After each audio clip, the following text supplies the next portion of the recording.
Morning students, let us understand a new chapter. The name of the chapter is Finite and Non Finite Verbs.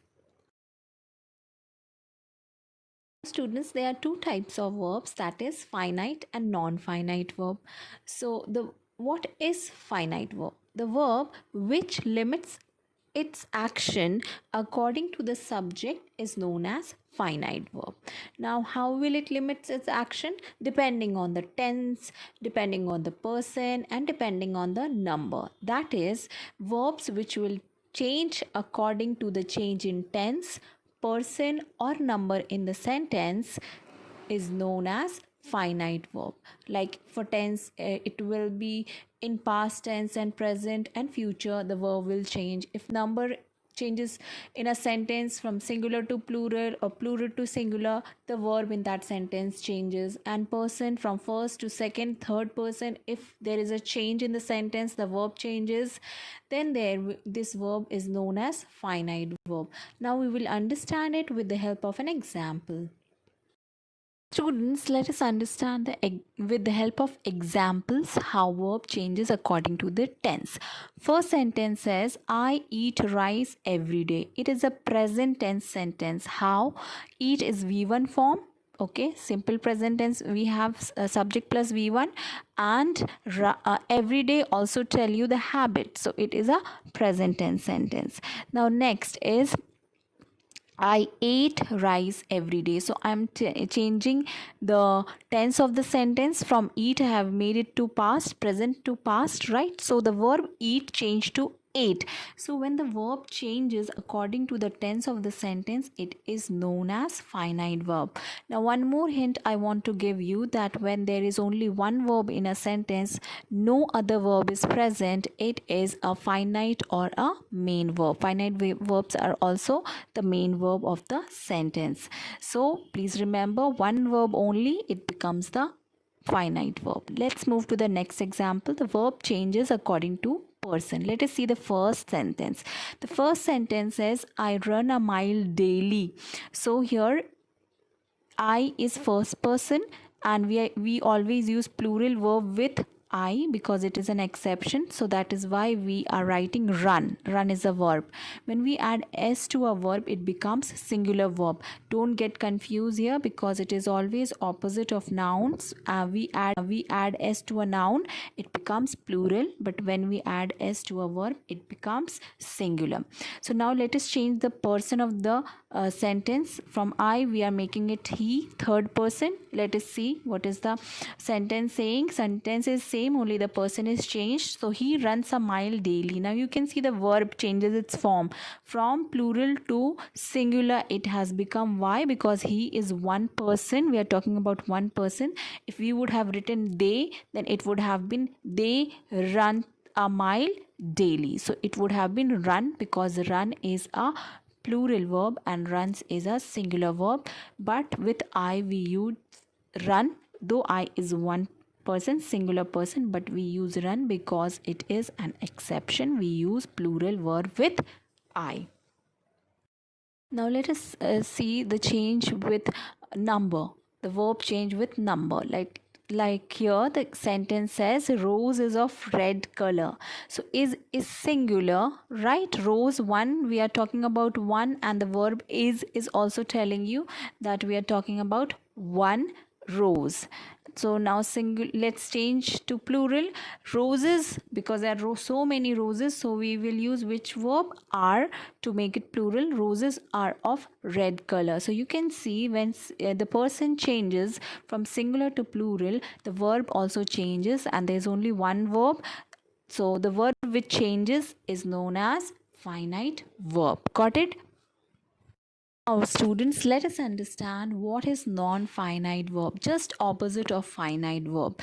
It does not limit its action according to subject, that is, it will not change according to tense, person, or number of the sentence. It will remain same.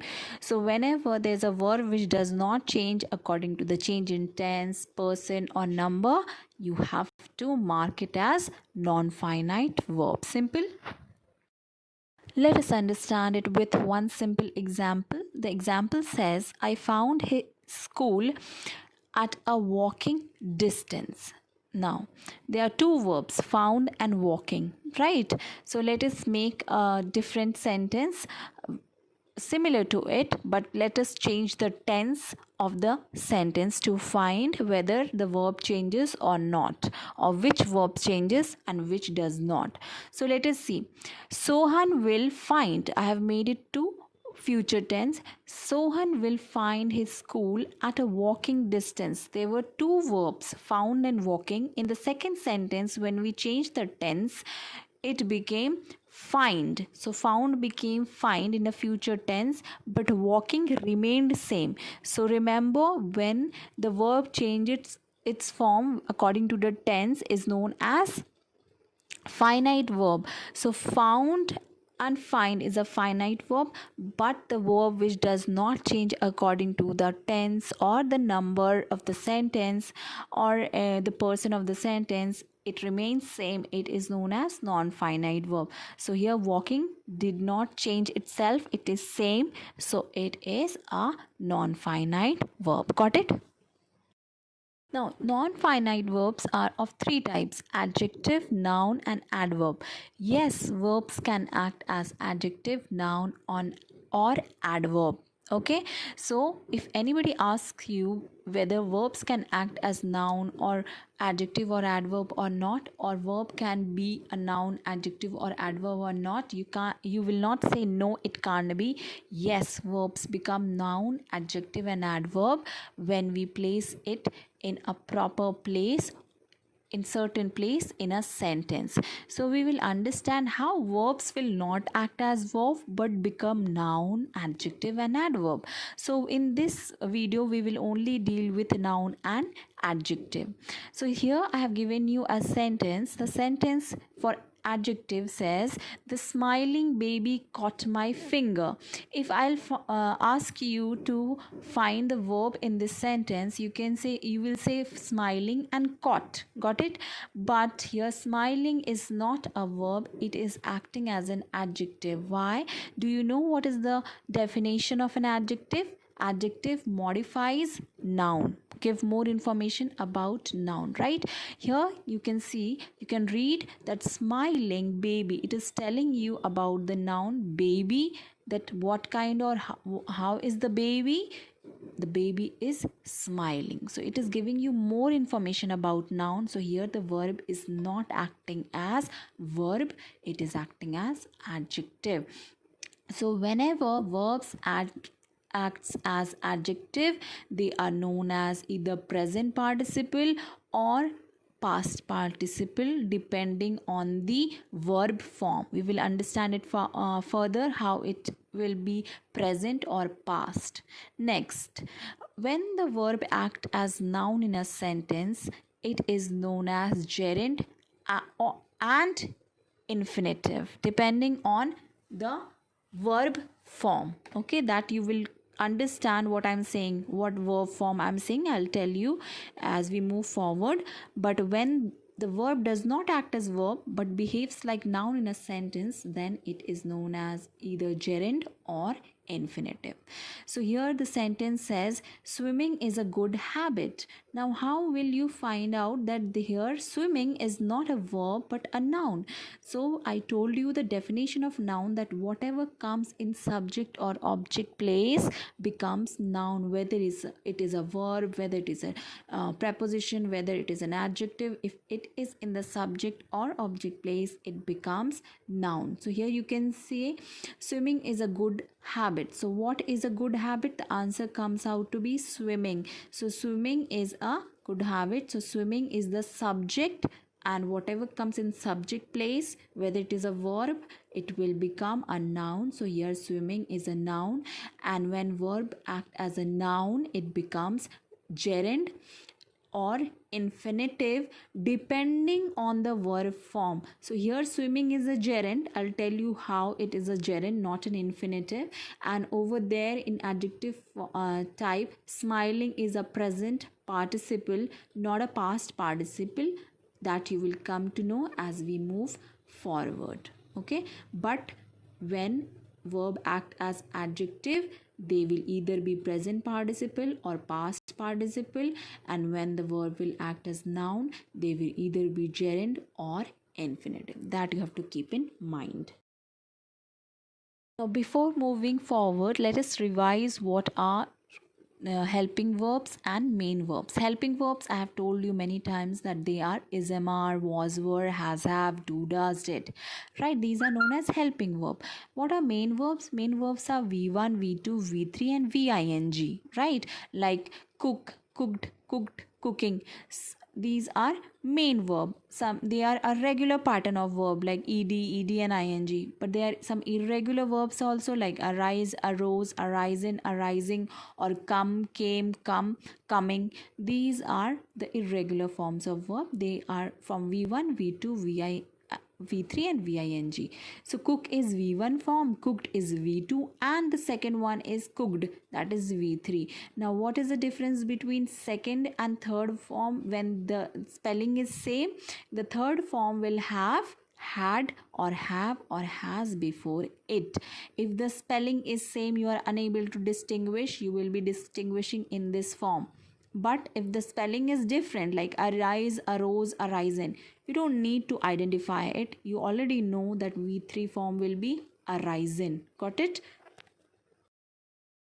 Before moving forward to understand gerund, infinitive and participle, first of all, we should revise the definition. So what is the definition for noun or pronoun? Why pronoun? Because pronoun comes in place of noun, so definition will be same. Whatever comes in subject and object place, either it is a verb or anything else, it will act as a noun. Okay, got it? It will act as a noun when whatever comes in subject or object place. Adjective, you know from beforehand, qualifies nouns and pronouns. Why pronouns? Because pronouns comes in place of nouns. Verb, work of action and non-action. The words which are of action words or non-action work, right? Non-action work will be like thinking. You're not doing any movement, you're just sitting and thinking, but it is a verb because you're doing a work. Students, let us understand V1 plus ing form of verb like running. Okay, now running is a verb, everybody knows, but when do running will act as noun or adjective? V1 plus ing verb will act as noun or adjective, and only verb. When does it act as only verb? So let us understand it. So V1 plus ing will only act as a verb when there is a helping verb before it, like Ram is running quickly. So running is having a helping verb before it, is. So here the verb running is only behaving like a verb. So you have to be very careful. You have to look before it whether there is a helping verb or not. If there is no helping verb, might be it is acting as either noun or either adjective. Now let us see how running or V1 plus ing verb will act as gerund. When verbs are placed in either subject or object place, they act as a gerund because it becomes noun. So what form of verb becomes gerund? V1 plus ing. Only ing form of verb when placed in subject or object place will be called gerund. Like running is a good habit. Okay, before running there is no helping verb, and if I ask question what is a good habit, the answer comes out to be running, and running is placed in the subject place, so it is a noun, not a verb. Next, adjective. Now when the V1 plus ing form act as an adjective, it is known as present participle. Be very careful. Only which form of verb? Ing form of verb act as adjective and known as present participle. When does it will act as adjective? When it will qualify a noun. Like sleeping cat is of brown color. Now, cat is a noun And what is the cat doing? Sleeping. So it is defining the noun, right? Sleeping is defining or giving more information about noun. So it is an adjective. But which form? Only V1 plus ing form. Got it? Here, let us say this is a sentence. Let me explain you with the help of example. The sentence is saying Rahul is singing a song. What is a verb here? Is and singing. Singing is which form of verb? V1 plus ing, and is which form of verb? It is a helping verb. Got it? So I told you when V1 plus ing form of verb have a helping verb before it, then that verb act as simply as a verb. Got it? So here singing is simply a verb. Now let us move to the next example. The example says Rahul likes singing. Now here also you can see two verbs. One is likes and other is singing. V1 plus ing form.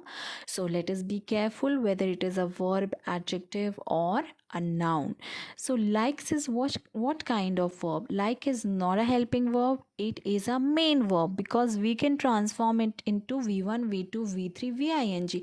Like, likes, liked, liking, right? So it is a main verb. So singing is not having a helping verb before it. It is a V1 plus ing form. So let us find out whether it is placed in an subject or object place or not. Rahul likes what? The answer comes out to be singing. That means it is an object. So when something is placed in subject or object place, it acts as a noun. So when V1 plus ing acts as a noun, it is known as gerund. Now let us see another example. The example says Rahul shot the running deer.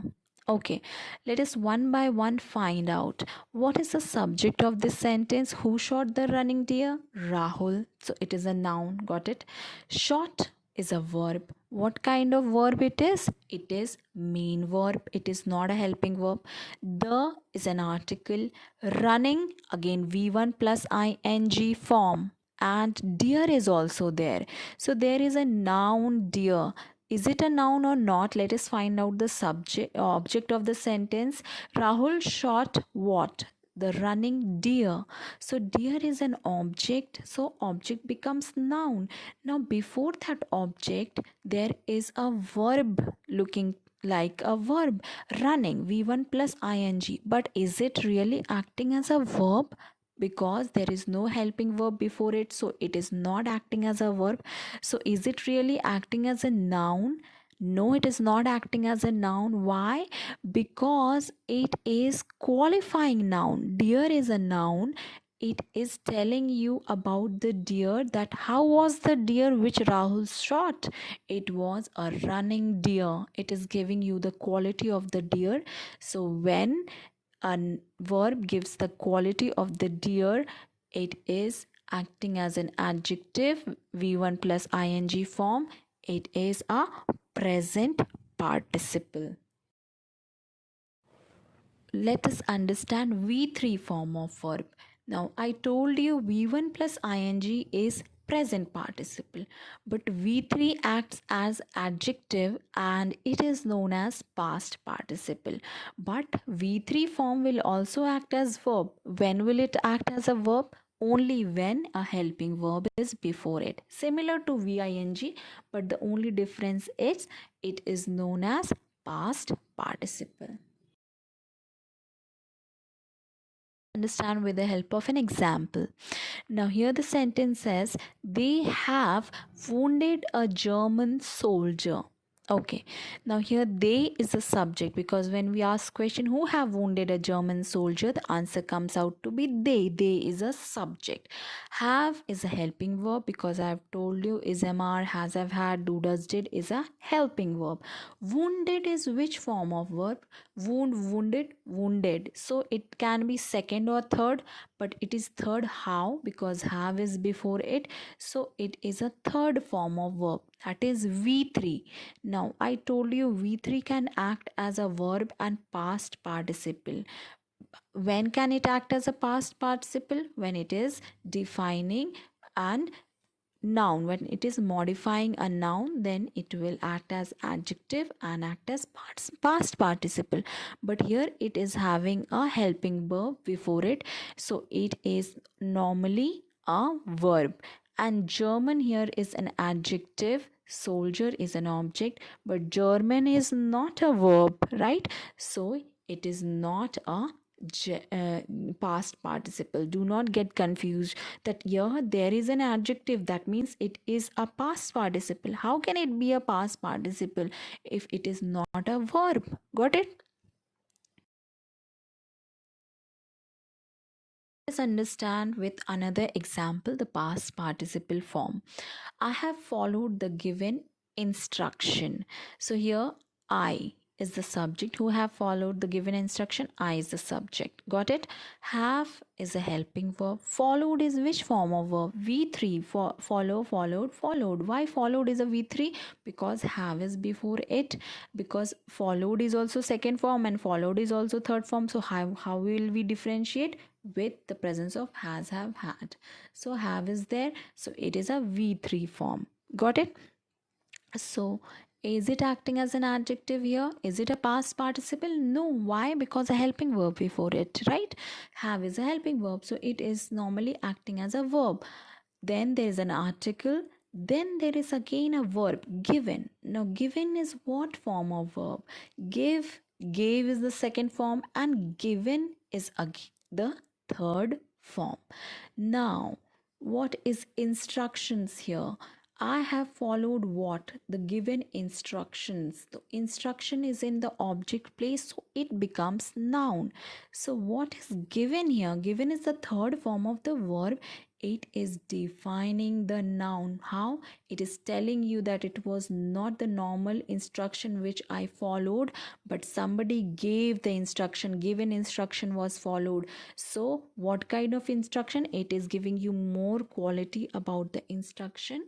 It is a given instruction. So it over here V3 is acting as an adjective, and it is, because it is a V3 form, it is past participle. It is not present participle, because present participle is V1 plus ing form.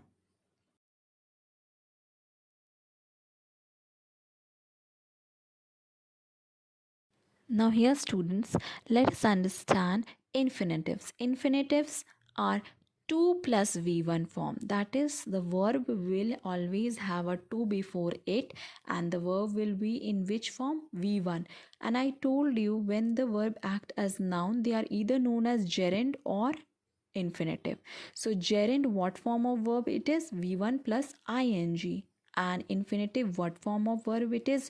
2 plus V1. When it is placed in either subject or object place, it acts as noun and it is known as infinitives. For example, Rajat likes to sing. So Rajat is the subject. Likes is which kind of verb? It is main verb. To sing, Rajat likes what? To sing is an object, so it is in object place. It will act as noun, plus it is in 2 plus V1 form, so it is an infinitive. Now here there is one more example. The example says he offered to help out. So to help is the object here. So it is acting as noun because it is in the formula also 2 plus V1. So it is a infinitive.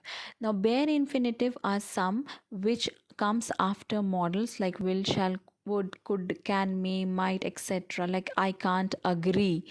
So here can't.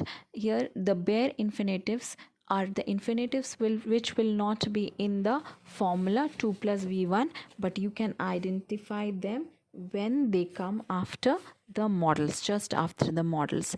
Now another form of bare infinitive is they can be the words like hear, see, make and let. These words can also be the infinitives. They will not have the formula of 2 plus V1. Okay.